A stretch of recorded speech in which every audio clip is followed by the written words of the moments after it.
Well, hello and welcome to a new video. Today we are doing an empties video. So I have a box here full of products that I have used up. So I'm gonna just go through each and every one of them and tell you my thoughts on them. So let's go. Okay, I do have one makeup item in here. This breaks my heart, but it's long overdue. This is the Chanel Volume Ultra Noir. This is a mascara with those like small silicone bristles. I usually don't really like these, but this one for some reason worked great on me.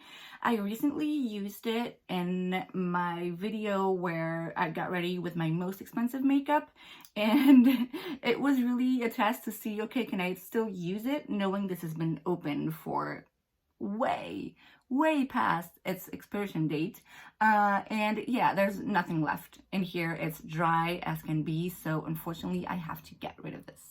I don't know that I would repurchase this. I love it, don't get me wrong, but it's very expensive and I have a bunch of other mascaras that I enjoy, so looking at how much I like it, I would repurchase, but looking at how expensive it is, I don't think I would. I have this Sephora Solid Brush Cleaner, which I mentioned in my video where I talk about how I clean my brushes. This, as I said, it has a scent to it that is quite strong that I don't like. I feel like it leaves a weird residue on my brushes. I don't think I would buy this again. I don't mind paying extra and getting the actual Beauty Blender soap, but I mean, if I'm in a jam, you know, and I really need a cleanser, I would get it. It's okay. It's just I really don't like the smell. Next up, I have my deodorant. This is the Rexona Aloe Vera scent. I have used this for years. I know the trend right now is all about clean beauty, balm and not sprays and aluminum free and all of that.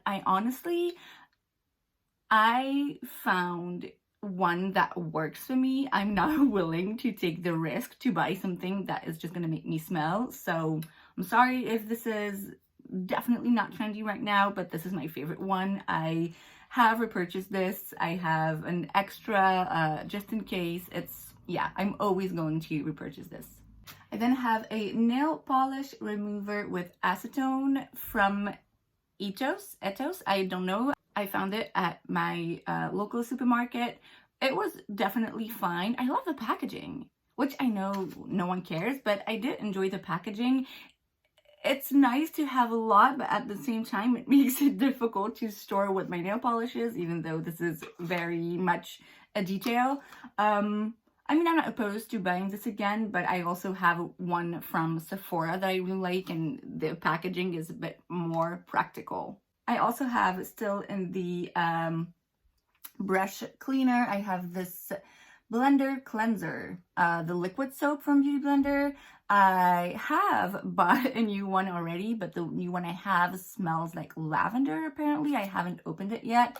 There's like a teeny tiny bit left that is mixed with water, but yeah, this is basically empty. I love this. I think I will always keep repurchasing.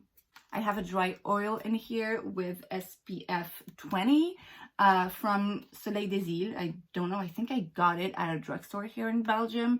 I did like it. I do prefer an oil when I tan over an actual cream because cream are just too thick. Most of the time I feel like it's difficult to make it penetrate the skin. It's just, I don't really like it. So I usually go for oils. This one is a dry oil, so it's a bit more difficult to work in. It doesn't like glide on the skin, but at the same time, it also doesn't leave you feel too sticky. So this is kind of like the perfect mix. Yeah, I've used it up. I do enjoy it. I would definitely buy it again. I then have Diadermine waterproof makeup remover. This is a product you have to shake up. You know, I feel like this is gonna be a lifelong struggle for me to find an eye makeup remover that is effective and that doesn't burn my eyes. This burns my eyes a little bit, and on top of it, it's not even really that effective, and I feel like I emptied this quite soon, probably because I needed a lot for it to work. So no, I'm not gonna buy this again. I'm still on the hunt to find the right one for me. I have another one right now that also isn't working. No, not buying this again. Not giving up on hope though. Next up from Dermalogica, we have a special cleansing gel. So this is a cleanser. I did like it. It's very neutral. Like, I don't know how else to say it. It's just, it doesn't have a scent. It's not something that's super deep cleaning and like moussey and stripes your face. It's also not something that leaves your face feeling too oily if you have oily skin. It's just, this is a good cleanser that just cleans the face and that's it. You know what I mean? I feel like this is something that literally anyone would enjoy, and at the same time, because it's not doing anything special, it's just, yeah, it's a cleanser. It's a good cleanser. I do have another one open because I bought a couple of small packs with several Dermalogica products. I don't know that I would repurchase a big size of this one, also because there's still a bunch of other cleansers I would like to try. But yeah, this is a solid cleanser. I mean, if you just want something to clean your face, you can go for it. I then have another cleanser, this one from Drunk Elephant. This is the Jelly Cleanser, Purify and Dissolve. Okay, first of all, the packaging. So it's something that you twist and then the product comes off. And for some reason, I kind of like this. I did enjoy it, I must say, a teeny bit more than the Dermalogica. Once I was done using it, it really left my face feeling very clean. This makes sense because it's a purifying cleanser. So if you have dry skin, I don't know that you would like it. Although I must say I didn't feel like it was, like my skin was dry after using it. Not at all. So I really did like it. It is quite expensive though. Drunk Elephant is expensive. And if I'm going to spend 50 plus euros on a Drunk Elephant product, I don't think that this is the one I would go for, but it's definitely a good cleanser. Next up I have from Ole Henriksen Glow 2HO Dark Spot Toner. I'm kind of beating myself up over this because based on the reviews I was watching and based on the ingredients and the fact that it has a lot of AHAs, I really had high hopes for this. I don't feel that it did anything special, but, and this is the reason why I'm beating myself up, I didn't use this regularly enough. Like, I kind of went back and forth because I was using it at a very difficult time in my life, and so I feel like if I was to buy this again, I would need to be very consistent with it and use it for like 3 weeks every night, and then maybe I would be able to see some difference. So I'm not opposed to buying this again because, I mean, at the end of the day, it was fine. It's a toner. Toner is definitely not something that I usually find super exciting. Maybe I should actually get this again and give this a fair shot. Next up, we have from YSL Pure Shots Night Reboot Serum.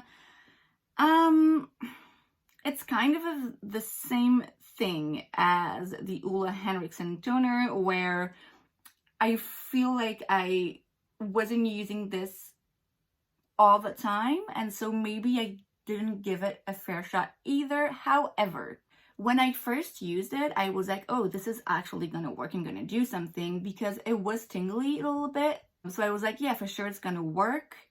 I feel like it didn't really. I don't mind having a product that's a little bit uncomfortable to put on, but only if it really, really works well. And this, I don't know. I really don't know. You know how partial I am to my Advanced Night Repair from Estee Lauder. So yeah, it's hard for me to really love another serum because I always compare it to the results I have with that Estee Lauder one. And this one is very, very liquidy. And this is not my favorite texture for a serum. You have to shake it. There's 2 different things. You have to shake it and it just kind of, I don't know. There's something about it. I'm not really sure. The packaging is beautiful. On the face of it, it's practical because you can just remove this and buy this only and keep this and recycle this, which is amazing. But the issue is that you can easily move this around, and then you want to remove the cap and the whole thing comes off. So the packaging, the idea is interesting. The execution somehow pisses me off a little bit. Speaking of my advanced night repair serum, this is a small sample that I took with me on vacation. I don't need to tell you if I'm going to buy this again or not. I have the full size that I'm using right now. Yeah, I mean, I love this. This product from Estee Lauder, however, this is the Revitalizing Supreme Plus Global Anti-Aging Cell Power Cream. I don't really like this. It's very thick. They say that it's for all skin types. They say you can apply morning and night. I never applied this in the morning because it's quite greasy. When it comes to the anti-aging properties, this is a very small size product, and so you probably don't have enough in here to use it long enough to have a good opinion on the long-term effects. But anti-aging is good and all, but I also need a cream where I feel nourished and hydrated, and yeah, it just made me feel oily. So no, I wouldn't buy this. I mean, I didn't buy this. It was a gift purchase or something like that, but I definitely wouldn't buy it. It's just gonna be way too expensive for not amazing results. I have another small sample thing. This is the Wishful Honey Balm Jelly Moisturizer. I used it for a few days and I definitely felt like I was less hydrated than when I used my Laneige moisturizer. This has a nice finish because it's a bit glowy. This would be nice to use as a primer to give you a bit of this glowy finish, but it's just not hydrating, so I cannot use this to hydrate my skin. So that would be a pass. I have a Dior eye cream. This is the Capture Total Cell Energy Cutting Edge Long Lasting Energy Firming and Wrinkle Correcting Eye Cream. No, no, just no. I'm 34, so I do have a few wrinkles around my eyes. I don't think they're too bad though, so maybe I'm not the best target to test this out, although I mean, I still do have lines.